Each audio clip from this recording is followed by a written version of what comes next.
Assalamualaikum warahmatullahi wabarakatuh. Perkenalkan, nama saya Arisa Triapsari Purba. Saya dari kelas pengelolaan perkebunan 7A. Di sini saya akan memaparkan materi yang berjudul dengan tanaman budidaya kelapa sawit. Kelapa sawit dapat tumbuh di berbagai jenis tanah. Ciri-ciri tanah yang baik untuk kelapa sawit diantaranya tanah yang gembur, aerasi, dan drainasi baik, kaya akan humus, dan tidak memiliki lapisan padas. Tanaman kelapa sawit cocok dibudidayakan pada pH 5,5 sampai 7,0. Curah hujan di bawah 1250 mm. Sudah merupakan pembatas pertumbuhan karena dapat terjadi defisit udara. Namun jika curah hujan melebihi 2500 mm/TH akan mempengaruhi proses penyerbukan, sehingga kemungkinan terjadi aborsi bunga jantan maupun bunga betina menjadi lebih tinggi. Ketinggian tempat yang baik untuk ditanam tanaman kelapa sawit yaitu antara 0 sampai 500 mdpl dengan kemiringan lereng sebesar 0 sampai 3%. Media tanam yang dipakai oleh perkebunan kelapa sawit adalah tanah subsoil. Karena tanah kering di Indonesia didominasi oleh tanah subsoil yang telah mengalami perkembangan lebih lanjut, sehingga pertumbuhan bibit kurang maksimal. Tanaman kelapa sawit memiliki daun atau pelepah yang menyerupai bulu burung atau ayam. Di bagian pangkal pelepah, daun terdapat dua baris duri yang sangat tajam dan keras di kedua sisinya. Anak-anak daun dedaunan, tersusun sepanjang 2 sampai ke ujung daun. Di tengah-tengah setiap anak daun terbentuk lidi sebagai tulang daun. Tanaman kelapa sawit atau Elais guinness Jav berasal dari negara Nigeria, Afrika Barat. Meskipun demikian, ada yang menyatakan bahwa kelapa sawit berasal dari Amerika Selatan, yaitu di negara Brazil, karena lebih banyak ditemukan spesies kelapa sawit di hutan Brazil dibandingkan Afrika. Pada kenyataannya, tanaman kelapa sawit hidup subur di luar daerah asalnya, seperti di Malaysia, Indonesia, Thailand, dan Papua Nugini. Tanaman kelapa sawit memiliki arti penting bagi pembangunan perkebunan nasional. Selain mampu menciptakan kesempatan kerja dan mengarah kesejahteraan masyarakat, kelapa sawit juga sumber devisa negara dan Indonesia merupakan salah satu produsen utama minyak kelapa sawit. Adapun morfologi tanaman kelapa sawit merupakan salah satu komoditi perkebunan yang memiliki nilai jual yang cukup tinggi dan penyumbang devisa terbesar bagi negara Indonesia dibandingkan dengan komoditi perkebunan lainnya. Setiap tanaman memiliki morfologi yang berbeda-beda, cirinya dan fungsinya yang dijual. Tanaman kelapa sawit secara morfologi yang terdiri atas bagian vegetatif, akar, batang, dan daun, dan bagian generatif, bunga dan buah. Akar tanaman kelapa sawit termasuk ke dalam tanaman berbiji satu atau monokotil yang memiliki akar serabut. Saat awal perkecambahan, akar pertama muncul dari biji yang berkecambah atau radikula. Setelah itu radikula akan mati dan membentuk akar utama atau primer. Selanjutnya, akar primer akan membentuk akar sekunder, tersier, dan kuartener. Perkaraan kelapa sawit yang telah membentuk sempurna umumnya memiliki akar primer dengan diameter 5-10 mm, akar sekunder 2-4 mm, akar tersier 1-2 mm, dan akar kuartener 0,1-0,3. Akar yang paling aktif menyerap air dan unsur hara adalah akar tersier dan kuartener berada di kedalaman 0-60 cm dengan jarak 2-3 meter dari pangkal pohon. Batang pada batang kelapa sawit memiliki ciri yaitu tidak memiliki kambium dan umumnya tidak bercabang. Pada pertumbuhan awal setelah fase muda terjadi pembentukan batang yang melebar tanpa terjadi pemanjangan internodia. Batang tanaman kelapa sawit berfungsi sebagai struktur pendukung tajuk atau daun, bunga, dan buah. Kemudian fungsi lainnya adalah sebagai sistem pembuluh yang mengangkut unsur hara dan makanan bagi tanaman. Tinggi tanaman biasanya bertambah secara optimal sekitar 35-75 cm per tahun, sesuai dengan keadaan lingkungan. Jika mendukung, umur ekonomis tanaman sangat dipengaruhi oleh pertambahan tinggi batang per tahun. Semakin rendah pertambahan tinggi batang, semakin panjang umur ekonomis tanaman kelapa sawit. Daun merupakan pusat produksi energi dan bahan makanan bagi tanaman. Bentuk daun, jumlah daun, dan susunannya sangat mempengaruhi terhadap tangkap sinar matahari. Pada daun, tanaman kelapa sawit memiliki ciri, yaitu membentuk susunan daun majemuk, bersirip, genap, dan bertulang sejajar. Daun-daun kelapa sawit disanggah oleh pelepah yang panjangnya kurang lebih 9 meter. Jumlah anak daun di setiap pelepah sekitar 250-300 helai, sesuai dengan jenis tanaman kelapa sawit. Daun muda yang masih kuncup berwarna kuning pucat. Duduk pelepah daun pada batang tersusun dalam satu susunan yang melingkari batang dan membentuk spiral. Pohon kelapa sawit yang normal biasanya memiliki sekitar 40-50 pelepah daun. Pertumbuhan pelepah daun pada tanaman muda yang berumur 5-6 tahun mencapai 30-40 helai, sedangkan pada tanaman yang lebih muda antara 20-25 helai. Semakin pendek pelepah daun, maka semakin banyak populasi kelapa sawit yang dapat ditanam per satuan luas, sehingga semakin tinggi produktivitas hasilnya per satuan luas tanaman. Bunga pada tanaman kelapa sawit akan mulai berbunga pada umur sekitar 12-14 bulan. Bunga tanaman kelapa sawit termasuk monoecious, yang berarti bunga jantan dan betina, terdapat pada satu pohon tetapi tidak pada tandan yang sama. Tanaman kelapa sawit dapat menyerbuk silang ataupun menyerbuk sendiri karena memiliki bunga jantan dan betina. Biasanya bunganya ini muncul dari ketiak daun. Setiap ketiak daun hanya menghasilkan satu inflorescence atau bunga majemuk. Biasanya beberapa bakal inflorescence melakukan gugur pada fase-fase awal perkembangannya, sehingga pada individu tanaman terlihat pada ketiak daun tidak menghasilkan inflorescence.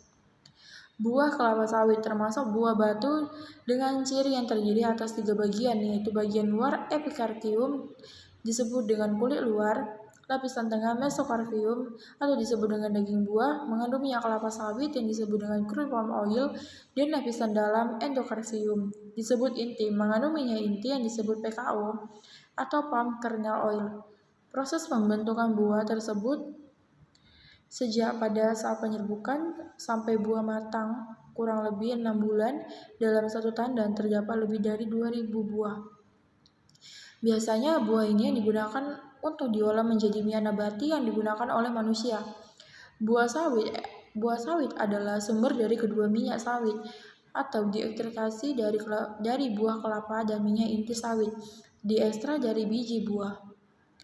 Syarat tumbuh kelapa sawit. Pengembangan tanaman kelapa sawit yang sesuai sekitar 15 derajat lintang utara sampai dengan 15 lintang selatan. Untuk ketinggian pertanaman kelapa sawit yang baik berkisar antara 0-500 mdpl. Tanaman kelapa sawit menghendaki curah hujan sekitar 2000-2500 mm per tahun. Suhu optimum pertumbuhan kelapa sawit sekitar 29-30 derajat Celcius. Intensitas penyinaran matahari yang baik tanaman kelapa sawit sekitar 5-7 jam per hari. Kelembapan optimum yang ideal sekitar 80-90% untuk pertumbuhan tanaman. Kelapa sawit dapat tumbuh dengan baik pada jenis tanah pojolik, latosol, hidromofolik, kelabu, aluvial, atau regosol. Kelapa sawit menghendaki tanah yang gembur, subur, datar, berdrainase baik, dan memiliki lapisan solum yang dalam tanpa lapisan padat. Untuk nilai pH yang optimum di dalam tanah adalah 5,0-5,5. Responden tanaman terhadap pemberian pupuk tergantung pada keadaan tanaman dan ketersediaan hara di dalam tanah. Semakin besar respon tanaman, semakin besar unsur hara dalam tanah atau pupuk yang dapat diserap oleh tanaman untuk pertumbuhan dan produksi. Kelapa sawit dapat hidup di tanah mineral, gambut, dan pasang surut. Tanah sedikit mengandung unsur hara, tetapi memiliki kadar air yang cukup tinggi sehingga cocok untuk melakukan kebun kelapa sawit. Karena kelapa sawit memiliki kemampuan tumbuh yang baik dan memiliki daya adaptif yang cepat terhadap lingkungan. Kondisi topografi pertanaman kelapa sawit sebaiknya tidak lebih dari sekitar 15 derajat Celcius. Kemampuan tanah dalam menyediakan hara mempunyai perbedaan yang sangat menyolok dan tergantung pada jumlah hara yang tersedia. Adanya proses pulsasi dan mobilisasi serta kemudahan hara tersedia untuk mencapai zona perakaran tanaman. Memilih benih kelapa sawit yang baik dan benar.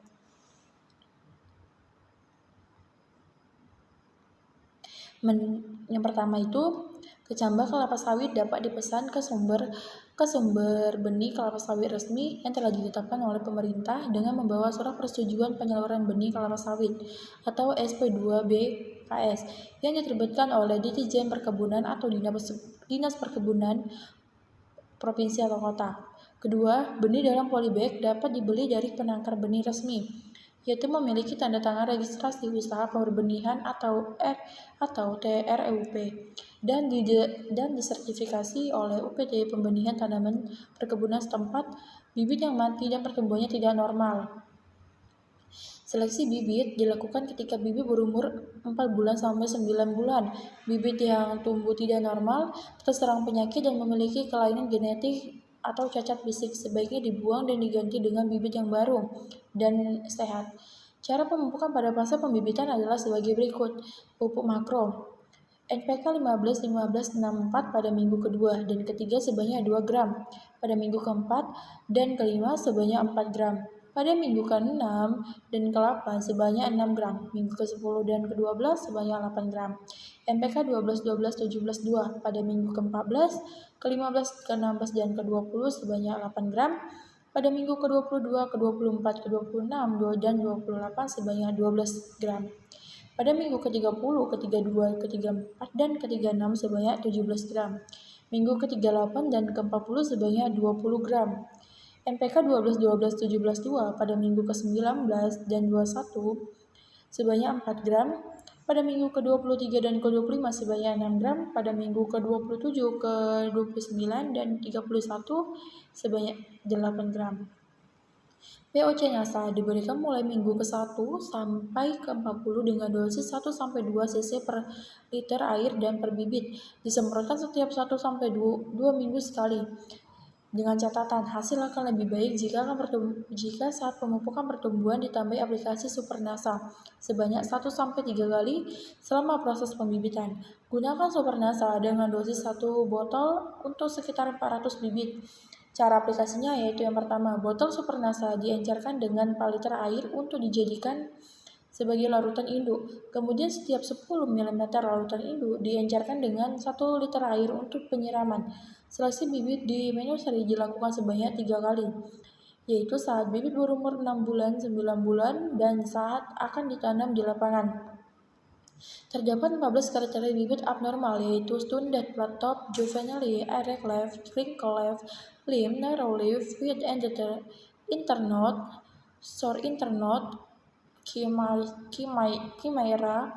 blast, barren, crown disease, dan bibit terserang hama penyakit. 3 diantaranya yang paling banyak yaitu juvenile dengan 3.769 bibit dengan presentasi 43%, standar dengan 2,848 bibit. Presentasi abnormal 32% dan erect leaf dengan 443 bibit. Persentase abnormal 10% dengan bibit abnormal 8.790 bibit. Total persentase abnormal 3,6%. Persentase bibit abnormal dari varietas Damimas lebih kecil dari varietas Damimas ITG, yaitu 3,45% varietas Damimas dan 3,86% varietas Damimas ITG. Tahapan penanaman kelapa sawit yang benar untuk hasil produksi yang tinggi salah satu kegiatan penting yang perlu dilakukan dengan baik dan benar untuk perkebunan kelapa sawit adalah kegiatan penanaman. Jika kegiatan ini dilakukan sesuai dengan tahapan penanaman kelapa sawit, maka tanaman kelapa sawit yang dihasilkan pun akan tumbuh dengan sehat dan memberikan hasil produksi yang lebih tinggi. Tahapan penanaman kelapa sawit wajib untuk diketahui jika Anda adalah salah satu pemula dalam industri perkebunan kelapa sawit. Ketika tahap ini diikuti dengan benar, hasil panen perkebunan yang melimpah juga akan menguntungkan pun bisa didapatkan. Kegiatan tanaman kelapa sawit menurut Peraturan Menteri Pertanian Republik Indonesia Nomor 131 Tahun 2013 ada beberapa kegiatan penting dalam budidaya kelapa sawit, mulai dari pengetahuan tentang persyaratan tumbuh, mempersiapkan bahan tanaman, pembenihan, persiapan lahan, penanaman, dan pemeliharaan tanaman. Semua kegiatan tersebut perlu dilakukan dengan baik sebelum pemanenan. Pemanenan kelapa sawit merupakan kegiatan dalam perkebunan kelapa sawit yang menjadi tolak ukur hasil produksi yang akan didapatkan dan kegiatan panen nantinya. Jika penanaman kelapa sawit di kebun dilakukan dengan baik dan benar, maka tanaman yang dihasilkan adalah tanaman kelapa sawit yang produktif. Anda pun sebagai pemilik kebun bisa mendapatkan hasil produksi dengan cepat dan juga hasil awal yang tinggi. Kegiatan penanaman kelapa sawit yang baik adalah kegiatan penanaman yang dilakukan sesuai dengan prosedur.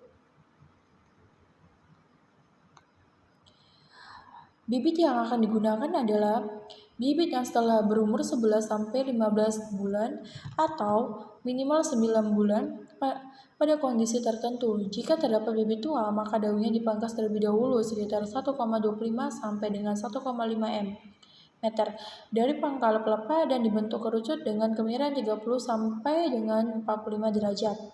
2 minggu setelah ditanam, bibit yang sudah disiapkan perlu diputar terlebih dahulu agar akar yang menembus tanah terputus. Tujuannya adalah agar akar yang terputus ini dapat beregenerasi sebelum bibitnya dibawa ke lapangan. Untuk mempermudah perhitungan sesuai dengan luas perkebunan kelapa sawit, bibit yang sudah disiapkan bisa dikelompokkan menjadi 50-200 bibit sesuai kebutuhan kebun. Pengangkutan bibit. Tahapan penanaman kelapa sawit selanjutnya yaitu tahapan pengangkutan bibit ke areal perkebunan kelapa sawit. Anda perlu memastikan beberapa hal yang berikut ketika melakukan kegiatan pengangkutan bibit. Bibit disiram terlebih dahulu di pagi hari agar ketika tidak turun hujan, masih ada persediaan air dalam bibit tersebut. Digunakan mengangkut bibit yang sudah dikelompokkan dan diseleksi. Turunkan bibit yang telah diangkut ke lokasi yang sudah ditentukan. Letakkan bibit di samping lubang tanam dilakukan oleh petugas pengecer. Baru, pelaksanaan penanaman. Tiba saatnya ke tahapan penanaman kelapa sawit yang terakhir, yaitu pelaksanaan penanaman kelapa sawit di kebun. Berikut ini ada beberapa tahapan penanaman kelapa sawit yang perlu Anda lakukan. Ukur kembali di lubang tanaman yang sudah dibuat untuk memastikan apakah sudah benar ukurannya. Polybag bibit kelapa sawit yang sudah dibawa dan diletakkan di samping lubang tanam dimiringkan dan di saat keliling. Kemudian tarik bagian atasnya, masukkan bibit ke dasar lubang tanaman. Masukkan tanah topsoil terlebih dahulu sedikit demi sedikit. Lalu padatkan. Tanah topsoil adalah tanah lapisan yang paling atas yang banyak mengandung mikroorganisme, unsur hara dan memiliki kandungan udara paling banyak. Buat piringan selebar 1 meter di sekeliling tanaman dan taburkan pupuk sisa di sekitar piringan tersebut. Tancapkan polybag bekas pada panjangan. Tujuannya adalah mengetahui bahwa tanaman benar-benar sudah ditanam oleh kondisi tanam yang bijak. Panjang jarak tanam ditentukan berdasarkan tipe tanah jenis bibit. Umumnya, untuk tanam mineral, posisi tanaman yang optimal adalah 136-143 pokok per hektar. Untuk tanah gambut, posisi tanaman yang optimal sekitar 156 pokok per hektar. Mengenal bibit abnormal di pembibitan kelapa sawit, yaitu bibit kelapa sawit yang baik merupakan keharusan dalam keberhasilan pengelolaan perkebunan kelapa sawit berkelanjutan. Pembibitan adalah serangkaian kegiatan untuk mempersiapkan bahan tanaman meliputi persiapan media, pemeliharaan seleksi bibit hingga siap untuk ditanam yang dilakukan dalam satu tahap atau lebih. Kegiatan ini harus dilakukan secara efektif agar bibit yang dihasilkan berkualitas dan terhindar dari abnormalitas. Pemeliharaan bibit dan seleksi bibit harus dilakukan di dalam tahapan pembibitan kelapa sawit yang terdiri dari 2 tahap, yaitu pre-nursery dan main-nursery. Pembibitan pre-nursery merupakan tahapan pembibitan yang dilakukan polybag kecil pada saat tanaman berumur 1-3 bulan, sedangkan pembibitan pada main-nursery atau pembibitan utama yang dilakukan pada saat tanaman dipindahkan dari pre-nursery ke main-nursery. Pembibitan pre-nursery pada pembibitan kelapa sawit bertujuan untuk memperoleh pertumbuhan bibit yang merata sebelum dipindahkan pembibitan utama atau pembibitan main-nursery. Dalam budidaya tanaman kelapa sawit, bibit memegang peranan penting dalam menentukan pertumbuhan dan produksi tanaman. Bibit yang digunakan berasal dari jenis yang jelas dan unggul, memiliki pertumbuhan yang baik dan bebas dari serangan hama dan penyakit. Bibit kelapa sawit harus memiliki pertumbuhan normal. Bibit abnormal harus diafkir, serta tidak menunjukkan gejala serangan hama penyakit. Untuk memperoleh bibit yang memenuhi kriteria tersebut, perlu dilakukan penanaman pemeliharaan dan seleksi bibit secara benar. Beberapa faktor mempengaruhi bibit kelapa sawit abnormal adalah kesalahan dari persilangan benih atau turunan dari tetua atau genetis, dan kesalahan dalam perlakuan kegiatan pembibitan seperti kesalahan dalam penanaman, penyiraman pemupukan, atau aplikasi herbisida.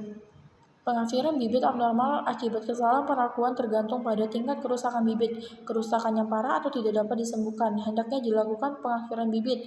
Sedangkan bibit dengan kerusakan yang masih dapat diperbaiki melalui tindakan budidaya hendaknya mendapat perawatan khusus sesuai standar teknis yang telah ditentukan. Bibit yang abnormal akibat genetik tidak dapat disembuhkan karena harus diakhiri sebelum benih sampai pada tahap pembibitan nursery.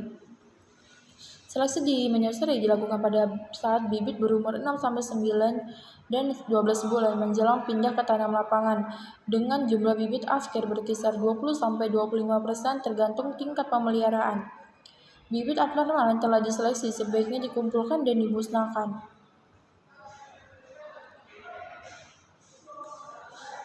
Bibit pertumbuhan abnormal yang harus dimusnahkan di pre-nursery adalah sebagai berikut.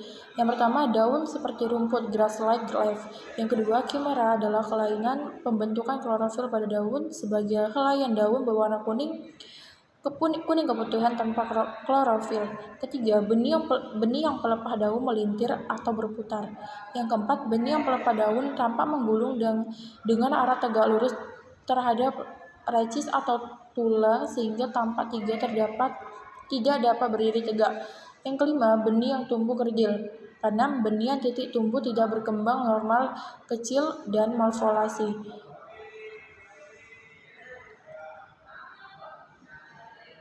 Pertumbuhan abnormal di pembenihan main nursery sebagai berikut. Yang pertama itu benih erek, pelepah, dan anak daun tegak dan kurang membuka. Yang kedua itu anak daun rapat. Jarak antara anak daun rapat dan benih polybag tampak pendek. Yang ketiga, anak daun yang jarak atau weight internode. Yang keempat, daun seperti rumput grass-like daun berbentuk seperti rumput atau membentuk seperti duri besar di main nursery. Yang kelima, daun menggulung rolled leaf. Daun menggulung sejajar tulang daun. Yang keenam, crown disease, penyakit tajuk. Sebagai pelepah dan anak daun bengkok dan rapuh. 7. Tajuk tidak normal. Tajuk membulat yang disertai dengan bentuk pelepah yang pendek atau bengkok. Ke-8, benih kerdil tampak pendek, biasanya diikuti dengan susunan anak daun yang rapat. Yang ke-9, benih berputar dengan pertumbuhan memutar yang tidak baik. Dari kriteria bibit abnormal, baik tidak pro-nursery maupun main nursery, setidaknya dapat diketahui dan menjadi pedoman dan melakukan seleksi bibit di pembibitan main pre-nursery maupun main nursery. Diharapkan pula mengeliminasi semua bibit-bibit yang abnormal, serta mempertahankan bibit yang benar-benar sehat dan bermutu baik. Dapat dihasilkan bibit kelapa sawit siap tanam yang bermutu sehingga sesuai dengan standar teknis yang telah ditetapkan oleh pemerintah. Oleh karenanya itu, untuk mencegah abnormalitas dan meningkatkan kualitas bibit ini, untuk menerapkan standar teknis pembibitan kelapa sawit yang sesuai dengan kementerian, maka perlu kedepannya penggunaan bibit ini harus betul-betul bermutu dan bersertifikat. Pemeliharaan tanaman dimaksudkan untuk menciptakan kondisi lingkungan tumbuhan optimal bagi tercapai pertumbuhan dan produksi optimal yang dibudidayakan. Tindakan pemeliharaan tanaman kelapa sawit meliputi penyiangan gulma, pemupukan, pengendalian hama dan penyakit, serta penataan tajuk. Pemeliharaan tanaman pada komoditas perkebunan yang bersifat tahunan biasanya dikelompokkan ke dalam tanaman belum menghasilkan atau TBM dan tanaman menghasilkan atau TM. Bahwa yang sudah dimasukkan ke TBM pada tanaman kelapa sawit pada masa sebelum panen dimulai dari pada saat sampai panen pertama berlangsung 30-36 bulan. Periode waktu TBM pada tanaman kelapa sawit terdiri dari TBM 0 menyatakan bahwa keadaan lahan sudah ditanami kacang-kacangan penutup tanah dan kelapa sawit sudah ditanam pada titik tanam. TBM1 tanaman pada tahun ke-1 sampai 0 ke-1 0 sampai 12 bulan. TBM2 tanaman pada tahun kedua 13 sampai 24 bulan. TBM ketiga tanaman pada tahun ketiga 25 sampai 30 atau 36 bulan. Pemeliharaan TBM adalah untuk mendapatkan pertumbuhan tanaman yang berseragam dan berproduksi tinggi. Manfaat pemeliharaan TBM mengoptimalkan pertumbuhan vegetatif tanaman sawit sebagai penunjang pertumbuhan generatif yang berproduksi tinggi. Pemeliharaan TBM adalah untuk menghasilkan tanaman kelapa sawit dengan produktivitas maksimal dengan biaya produksi serendah mungkin dan mempertahankan produktivitas yang tinggi secara berkelanjutan dan menjaga lingkungan perkebunan setiap kegiatan pemeliharaan tertentu. Menghasilkan produksi kelapa sawit yang baik, misalnya kegiatan penyulaman. Penyulaman sangat krusial dilakukan untuk menjaga jumlah populasi di lapangan. Konservasi lahan itu sendiri merupakan upaya perlindungan, pemulihan, peningkatan dan pemeliharaan fungsi tanah pada lahan sesuai dengan kemampuan dan peruntukan lahan untuk mendukung pembangunan yang berkelanjutan dan kehidupan yang asli. Konservasi lahan ini juga merupakan bentuk kepedulian terhadap lingkungan. Pengolahan lalang pada kelapa sawit. Strategi pengolahan gulma pada kelapa sawit yaitu ada beberapa tahap. Gulma itu kan merupakan tumbuhan yang dapat tumbuh hampir di mana saja, namun keberadaannya sangat tidak diinginkan di areal pertanaman. Pada tanaman kelapa sawit, gulma akan bersaing dalam mendapatkan unsur hara, cahaya, iklim, mikrob, menyumbat saluran drainase yang dapat menyebabkan areal terendam air, hingga menyulitkan evakuasi hasil panen dan pada akhirnya menurunkan produktivitas kebun. Pertumbuhan gulma pada tanaman belum menghasilkan atau TBM akan sangat cepat dikarenakan intensitas cahaya yang sampai permukaan tanah masih tinggi dan memicu perkecambahan benih-benih gulma yang terdapat di sekitar pertanaman. Jenis gulma yang tumbuh dominan pada perkebunan kelapa sawit berbeda antara satu tempat dengan tempat yang lainnya. Dominasi gulma disebabkan adanya perbedaan karakteristik lingkungan antara satu tempat dengan satu tempat yang lain. Jenis gulma pada tanaman kelapa sawit yang dibudidayakan pada lahan basah atau gambut berbeda dengan gulma yang tumbuh sekitar kelapa sawit yang dibudidayakan di lahan kering, sehingga penanganan yang dilakukan juga berbeda. Penanganan gulma tergantung pada fisiologis dan jenis gulma, karakteristik lahan serta umur tanam. Jenis gulma yang tumbuh pada lahan kering umumnya adalah gulma berdaun lebar seperti Micania mirancana, Agar Kutum, Congenus, Ajaceae, Gangetica, Borecia, Alata tunggul atau anak kayu, dan gulma berdaun sempit. Sedangkan di lahan basah pada umumnya didominasi oleh gulma berdaun sempit, pakis, dan teki. Pengendalian gulma yang baik dilakukan dengan teknik pengelolaan yang tepat, ramah lingkungan dan ekonomis, sehingga dapat menyediakan lingkungan yang baik untuk tumbuh pohon kelapa sawit. Pengendalian gulma sangat perlu memahami karakteristik gulma, fisiologis gulma, pertumbuhan gulma, serta ketersediaan alat pengendali yang dimiliki. Di sisi lain, gulma juga merupakan tempat berkembangnya penyakit dan hama, atau disebut dengan tanaman inang bagi OPT. Beberapa gulma yang berbunga dan menghasilkan nektar bisa menjadi tempat hidupnya serangga predator atau tempat berkembangnya predator, sehingga pengelolaan gulma yang bijak dapat menguntungkan petani atau perkebunan kelapa sawit. Pengelolaan gulma di area piringan berbeda dengan di area gawangan. Pengelolaan di area yang tepat sangat mempengaruhi pertumbuhan tanaman kelapa sawit ke depannya. Pengelolaan gulma yang baik dilakukan sesuai dengan kebutuhan area pada lahan kelapa sawit di setiap bagian atau di area dilakukan dengan cara yang berbeda. Pengendalian gulma di area piringan harus selalu dilakukan dengan tujuan untuk mencegah terjadinya persaingan unsur hara dan cahaya. Gulma yang sering mengganggu di area piringan adalah gulma yang pertumbuhannya merambat. Contohnya sambung rambat atau Micania miranta, bahkan Legumicovora clubs dapat dikategorikan sebagai gulma bila tumbuh di area piringan. Area piringan tanaman menghasilkan juga disarankannya supaya benar-benar bersih, karena gulma di piringan dapat mengganggu saat pemanenan. Pengendalian gulma di area piringan dapat dilakukan dengan interval seperti 4-8 minggu atau sesuai dengan kondisi di lapangan. Pengendalian gulma di area piringan disarankan dengan menggunakan cara manual atau mekanik. Karena bila dilakukan dengan kimia atau herbisida, dikhawatirkan akan mempengaruhi pertumbuhan kelapa sawit. Garuk piringan manual.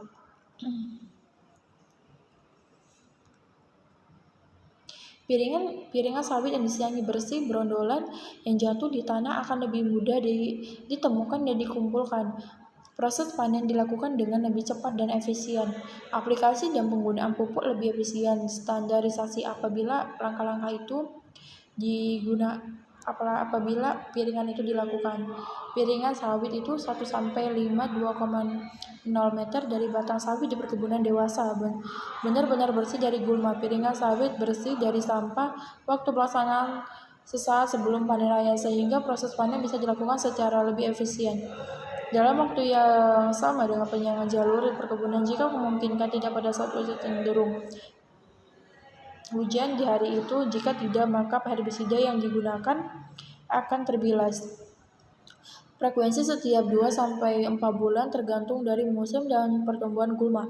Kebutuhan tenaga kerja penyiangan manual 4 hari per hektar, penyiangan chemik 1 hari per 2 hektar, bersamaan dengan penyiangan jalur perkebunan, peralatan dan perlengkapan.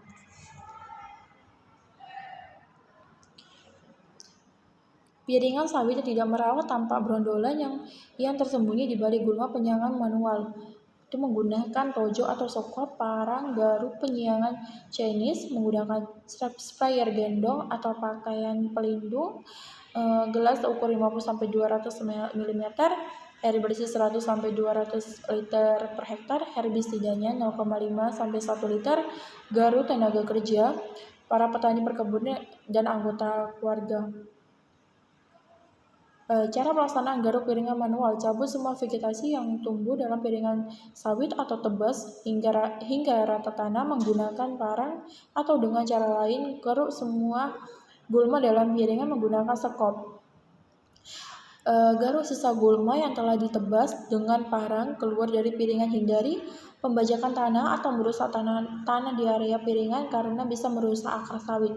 Penyiangan chemis: jika gulma tumbuh tinggi atau lebih dari 50 cm, mulailah dengan melakukan penyiangan manual terlebih dahulu, kemudian semprot gulma muda yang sudah mulai tumbuh kembali sebulan setelahnya, atau pada saat gulma telah tumbuh setinggi mata kaki menggunakan prosedur berikut. Gejala kekurangan unsur hara: seringkali kita melihat daun keriting dan pelepah yang memendek pada tanaman kelapa sawit. Hal ini merupakan gejala kekurangan unsur hara boron dan pada umumnya terjadi pada fase tanaman belum menghasilkan atau yang sering kita sebut dengan TBM, ataupun pada tanaman kelapa sawit yang masih muda, yaitu di umur 4-5 tahun. Penting diketahui, tanda-tanda tanaman kelapa sawit alami. Definisi unsur hara: secara umum tanaman kelapa sawit cukup rentan mengalami defisiensi hara karena adanya unsur hara yang tidak terserap dengan baik. Hal ini bisa disebabkan oleh kondisi lingkungan perkebunan yang tergenang air, adanya erosi pada tanah, maupun adanya persaingan dengan gulma.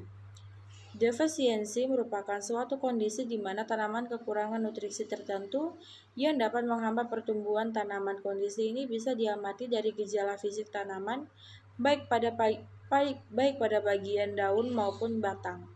Gejala defisiensi: magnesium,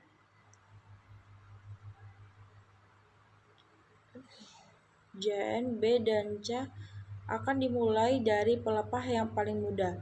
Gejala defisiensi Cl, Mg, N, P, dan K akan dimulai dari pelepah yang paling tua. Pada tanaman kelapa sawit, unsur hara harus diperhatikan. Defisiensi unsur hara biasa ditemukan pada NPK, Mg, dan B, yaitu 5 unsur hara yang paling dibutuhkan. Bagaimana ciri-ciri defisiensi unsur hara pada tanaman sawit? Yaitu adapun ciri-ciri defisiensi unsur hara pada tanaman sawit: yang pertama, defisiensi nitrogen. Defisiensi unsur nitrogen seringkali disebabkan oleh ketersediaan unsur N dalam tanah yang rendah dan adanya gulma di sekitaran tanaman. Ciri-ciri yang dapat diamati antara lain, helaian daun akan menguning atau mengalami klorosis mulai dari ujung ana daun hingga ke pelepah daun. Defisiensi unsur ion juga dapat membuat pertumbuhan titik tumbuh terhambat, sehingga berdampak pada produksi hormon auksin yang terganggu. Hal ini akan membuat tanaman sawit gagal memproduksi bunga betina. Yang kedua, defisiensi fosfor. Secara umum, kekurangan untuk unsur fosfor bisa terjadi karena pH tanah yang asam dan area topsoil yang sudah mengalami erosi. Hal ini akan menyebabkan beberapa gejala seperti pertumbuhan tanaman yang kerdil dengan pelepah yang pendek dan pertumbuhan batang menjadi runcing. Jika kekurangan unsur P disertai K secara bersamaan, maka tanaman akan menjadi mandul dan berwarna kusam dan tidak mengkilap. Yang ketiga, defisiensi kalium.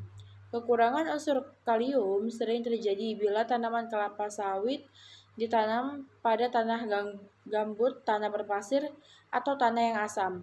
Ciri-ciri yang dapat terlihat adalah munculnya bintik-bintik kuning pada daun yang terus-menerus membesar hingga berwarna merah dan mengering dan mengalami nekrosis.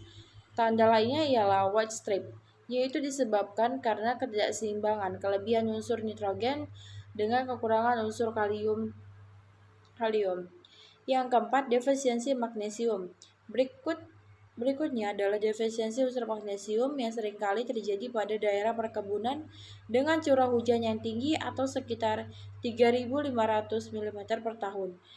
Ciri yang bisa diamati yaitu daun tua akan berwarna hijau yang terkena sinar matahari terus-menerus menjadi lebih rentan yang mana lama-kelamaan akan berwarna coklat dan mengering.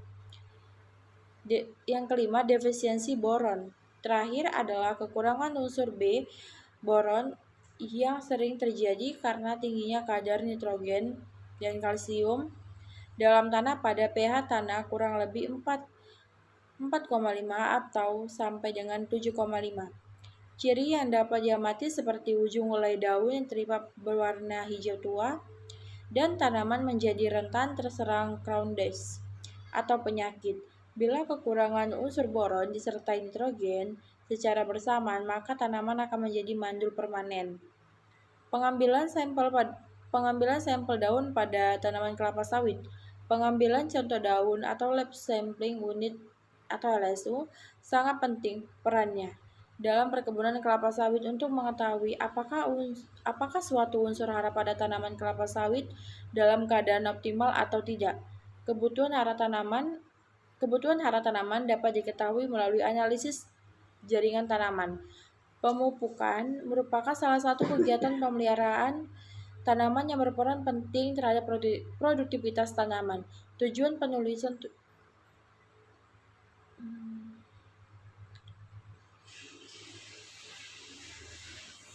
Kegiatan ini dilakukan beberapa tahap, antara pembelian blok sampel, pemilihan sampel pohon, pengambilan sampel daun, dan proses penyaringan sampel daun, atau pencucian sampel, pengeringan sampel, dan pengulasan daun.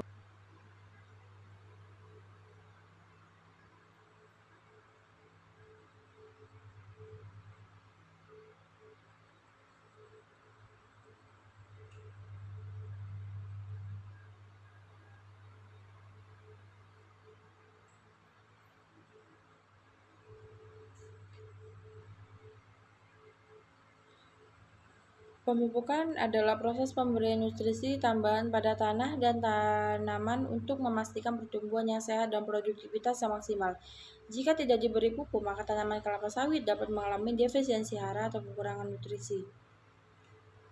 Urutan pemupukan kelapa sawit agar cepat berbuah. Urutan jadwal pemupukan kelapa sawit dapat dibagi menjadi 3 tahap, yaitu berdasarkan usia tanaman dan fase pertumbuhannya, yaitu pembibitan 1-12 bulan, tanaman belum menghasilkan 1-3 tahun, dan tanaman menghasilkan 4 sampai kurang lebih 20 tahun. Setiap tahap memerlukan dosis komposisi dan cara pemupukan yang berbeda sesuai dengan kebutuhan tanaman pada fase tertentu. Berikut adalah penjelasan rinci mengenai ketiga tahap pemupukan tersebut. Tahap yang pertama, pembibitan 1-12 bulan. Pada tahap ini, tanaman kelapa sawit masih berada dalam fase pertumbuhan awal di mana akar dan batang sedang berkembang untuk membentuk tanaman yang kokoh dan sehat. Oleh karena itu, pemupukan pada tahap pembibitan haruslah mengutamakan kandungan unsur hara yang mendukung pertumbuhan awal bibit serta pembentukan akar dan batang yang kuat. Jenis pupuk yang direkomendasikan pada tahap ini adalah pupuk NPK 15-15-64. Pupuk ini mengandung kandungan nitrogen dan fosfor yang tinggi untuk mendukung pertumbuhan awal bibit dan pembentukan akar serta batang yang kuat. Pemupukan pada tahap pembibitan dilakukan setiap 3 bulan sekali dengan cara dibenamkan 3-5 cm Adapun dosis pemupukan yang direkomendasikan adalah sebagai berikut. Untuk bibit usia 1-3 bulan, dosis pemupukan sekitar 30 gram per pohon. Untuk bibit usia 4-12 bulan, dosis pemupukan sekitar 75 gram per pohon. Tahap yang kedua, tanaman belum menghasilkan 1-3 tahun. Urutan pemupukan kelapa sawit tahap kedua adalah ketika tanaman sudah tumbuh besar namun belum menghasilkan buah. Pada tahap ini fokus pemupukan adalah untuk meningkatkan pertumbuhan vegetatif tanaman, yaitu untuk meningkatkan pertumbuhan daun dan cabang sehingga kelapa sawit dapat tumbuh lebih subur dan siap untuk memasuki tahap berikutnya dan bisa menghasilkan buah. Jenis pupuk yang direkomendasikan adalah pupuk NPK 12-12-17-2 T. Pupuk ini mengandung kandungan nitrogen, fosfor, dan kalium yang berimbang dan untuk mendukung pertumbuhan vegetatif kelapa sawit. Selain itu, pupuk ini juga mengandung unsur mikro atau Te yang diperlukan untuk menjaga keseimbangan hara dan tanaman. Adapun dosis, frekuensi, dan metode pemupukan yang direkomendasikan adalah sebagai berikut. Dosis yang direkomendasikan adalah sekitar 2-2,5 kg per pohon. Frekuensi pemupukan dilakukan 2-3 kali dalam setahun. Metode pemupukan dilakukan dengan cara dibenamkan dalam tanah pada kedalaman 10-15 cm atau disebarkan di sekeliling tanaman dengan radius 2-3 dari tajuk kelapa sawit. Tahap yang ketiga, tanaman menghasilkan 4-20 kurang lebih 20 tahun. Pada tahap terakhir ini, tanaman telah tumbuh sempurna dan siap menghasilkan buah. Karena itu, fokus pemupukan adalah untuk memicu dan meningkatkan produksi buah kelapa sawit. Kandungan yang diperlukan pada tahap ini berbeda dengan tahap sebelumnya, karena kelapa sawit membutuhkan lebih banyak kalium untuk meningkatkan produksi buah. Jadi, penggunaan pupuk yang direkomendasikan pada tahap ini adalah jenis NPK 13-627 4 plus 0,65 boron atau NPK 13-827 0,5 boron, tergantung pada karakteristik tanah tempat pertumbuhan kelapa sawit. Pupuk ini mengandung unsur kalium yang lebih dominan, serta unsur nitrogen, fosfor, dan magnesium yang tetap diperlukan untuk mendukung pertumbuhan dan produksi buah. Adapun cara pemupukan yang direkomendasikan yaitu untuk tanaman berusia 4-8 tahun, dosis pemupukan sekitar 2,25 per pohon. Untuk berusia 9-13 tahun, dosis pemupukan sekitar 3-4 kg per pohon. Untuk tanaman di atas 20 tahun, dosis pemupukan sekitar 2-3 kg per pohon. Urutan pemupukan kelapa sawit pada tahap ini dilakukan 2 kali dalam setahun, yaitu pada awal musim hujan September sampai Oktober dan pada musim akhir hujan yaitu Maret sampai April. Pemberian pupuk pada awal musim hujan bertujuan untuk memberikan nutrisi yang cukup saat tanaman memasuki masa pertumbuhan aktif dan pembentukan jenis-jenis hama dan penyakit pada tanaman kelapa sawit.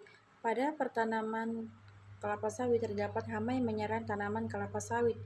Di antaranya yaitu tungau, ulat setora, nematoda, kumbang Orices rhinoceros, dan pengeret tandan buah. Pertama, tungau. Tungau menyerang tanaman kelapa sawit adalah tungau merah atau Oligonychus. Bagian diserang adalah daun. Tungau ini berukuran 0,5 hidup di sepanjang tulang anak daun sambil mengisap cairan daun sehingga warna daun berubah menjadi mengkilap berwarna kecoklatan. Hama ini berkembang pesat dan membahayakan dalam keadaan cuaca kering pada musim kemarau. Gangguan tungau pada persemaian dapat mengakibatkan rusaknya bibit.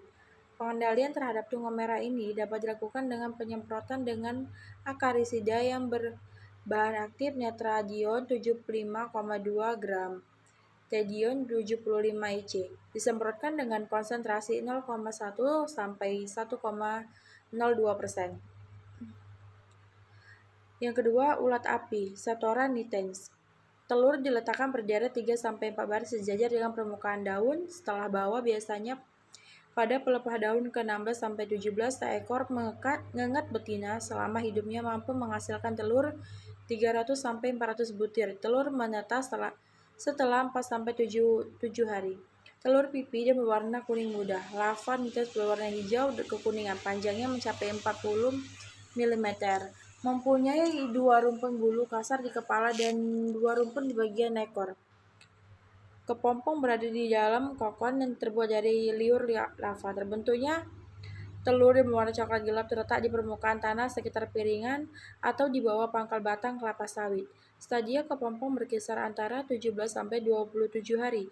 Ngengat jantan berukuran 35 mm dan yang betina sedikit lebih besar. Sayap dengan berwarna coklat dan garis-garis yang berwarna lebih gelap. Ngengat aktif pada senja dan malam hari, sedangkan pada siang hari dianggap di pelepah-pelepah tua dan pada tumpukan daun yang telah dibuang dengan posisi terbalik. Ulat muda biasanya bergerombol di sekitar tempat peletakan telur dan mengikis daun mulai dari permukaan bawah daun kelapa sawit serta meninggalkan epidermis daun bagian atas. Bekas serangan terlihat jelas seperti jendela-jendela. Akhirnya daun yang terserang berat akan mati kering seperti bekas terbakar. Mulai instar ketiga biasanya ulat memakan semua helaian daun dan meninggalkan lidinya dan sering disebut dengan gejala melidi. Gejala ini dimulai dari daun bagian bawah. Dalam kondisi yang parah, tanaman akan kehilangan daun sekitar 90%. Pada tahun pertama, setelah serangan dapat menurunkan produksi sekitar 69% dan sekitar 27% pada tahun kedua. Ambang ekonomi dari hama ulat api untuk Asigna dan S. nitens pada tanaman kelapa sawit rata-rata 5-10 ekor pelepah untuk tanaman yang berumur 7 tahun ke atas dan 5 ekor larva untuk tanaman yang lebih muda. Beberapa teknik pengendalian ulat api yang dapat dilakukan adalah sebagai berikut. Yang pertama, pengendalian secara mekanik, yaitu pengutipan ulat ataupun pupa di lapangan kemudian dimusnahkan.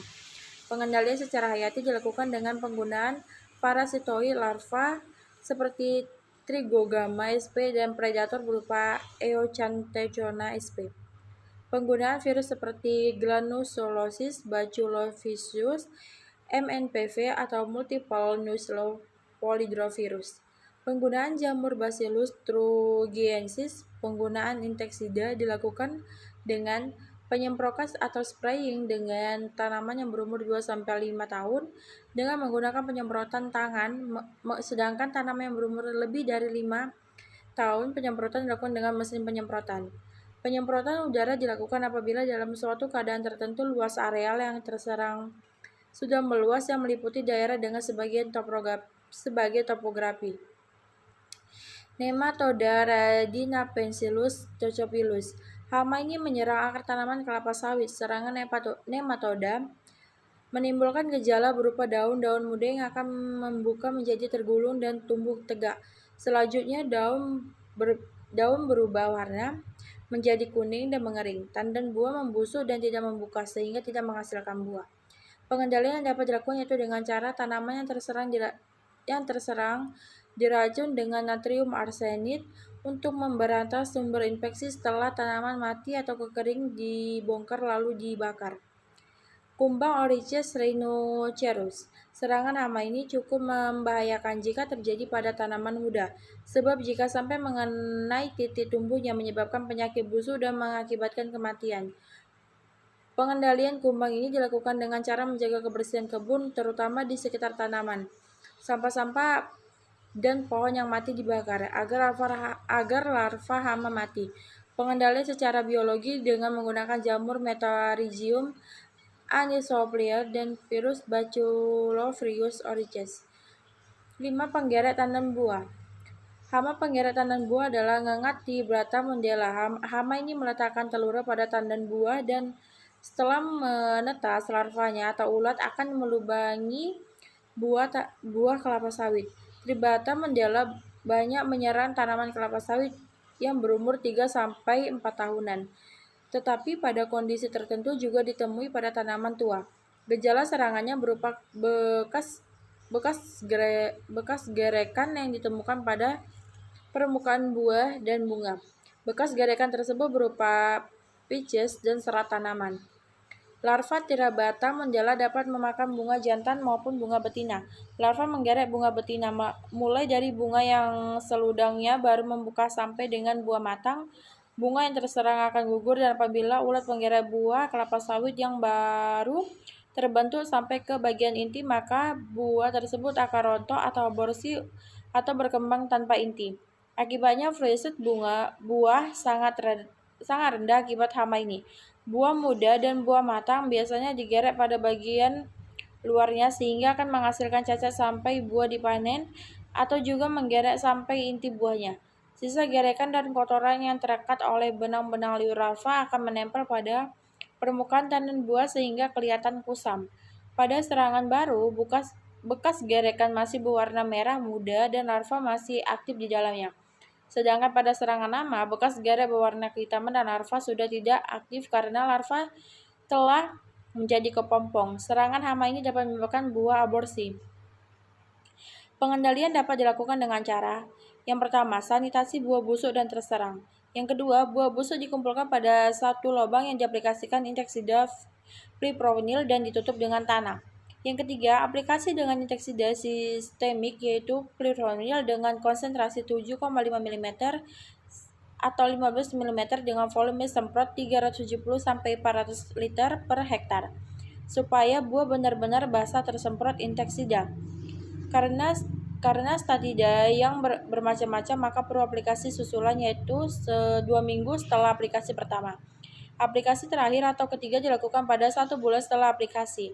Hal ini dilakukan karena daur hidup hama ini sekitar 1 bulan. Aplikasi semprot diusahakan jangan bersamaan pada semua kebun. Diatur supaya tidak ikut mati dan menurun populasinya. Menurunkan kelembapan dengan pengendalian guma. Monitoring serangan hama selalu dilakukan. Monitoring populasi dilakukan dengan mengamati jumlah dan intensitas serangan pada tanah buah kelapa sawit, pohon per pohon setiap sebulan sekali. Pada tanaman kelapa sawit tua dianjurkan untuk digunakan teropong. Apabila 30% dari tanaman kelapa sawit dapat dijumpai paling tidak satu tandan buah terserang hama ini, sampai 50% pada tanaman muda atau 60% pada tanaman tua, maka perlu dilakukan tindakan pengendalian. Penyakit yang menyerang pertanaman kelapa sawit diantaranya yaitu penyakit akar, penyakit busuk pakal batang, penyakit busuk keruncu, penyakit garis kuning, anthracnose, dan penyakit tajuk. Penyakit akar atau blast disease. Gejalanya itu tanaman tumbuh tidak normal, lemah, dan daun berwarna hijau menjadi kuning.